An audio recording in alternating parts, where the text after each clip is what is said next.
Dr. Nima from Remington College, and these are some tricks or tips that I use with Canvas. First here, we're at home, which are the modules. As you know, we have to unpublish anything that is related to the instructor, and you know how to do it now. If you should have the cloud here, have a line across it. That means it's unpublished. By just clicking on it, you can unpublish it and update it. Make sure that it's updated. And also you'll see that any unpublished material, you will not see this blue line next to it. So these are unpublished, while these that have the blue line next to them, these are published. What you also can do, you can rearrange the assignments in a specific module or a specific week. So you just go here and you hold it. You can see you just drag and drop it, and this will change it to the students. This will change the assignment organization to the students, so they go one by one this specific way that you want them to be or to do. The other thing that I always do, I can collapse anything that I don't need, so I can collapse all the weeks. This is something that my student can do also, so they have a better view. So if I'm on week 3, I'll just open week 3 and use it. And anything that I collapse or open will remain the same way even if I log in or off. Again, your student can do the same.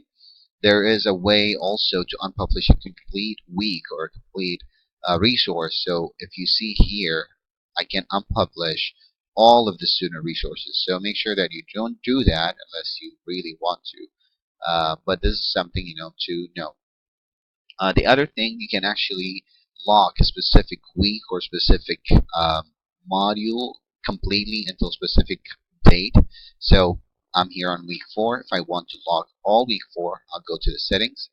I will edit it, and then I can click here on lock until, and I can have a specific date where the student will be able to use week 4.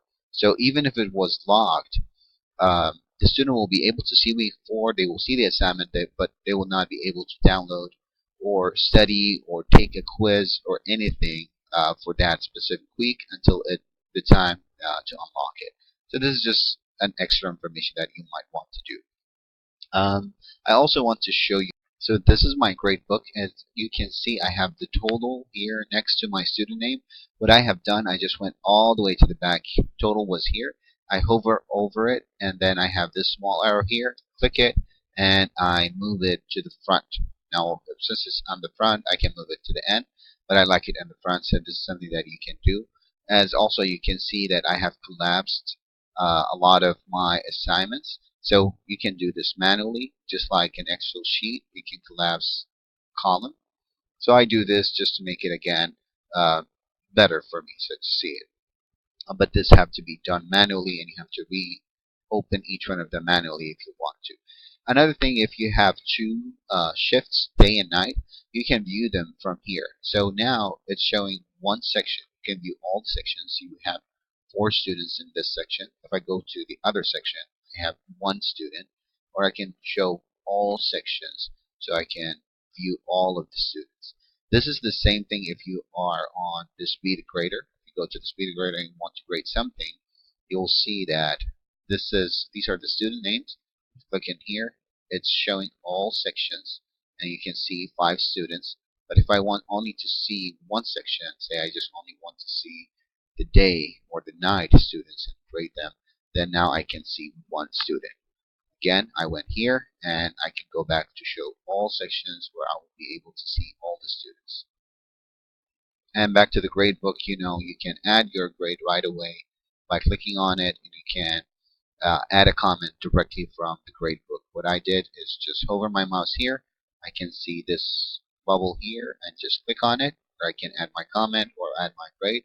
If I don't want to add a comment, I can just add my grade right away, and that's it. It'll be recorded here. On the speed grader, also, if you go here and you go to, if you want to grade, make sure you just click, and that's it. It will be graded right away. So this is just something that you can do.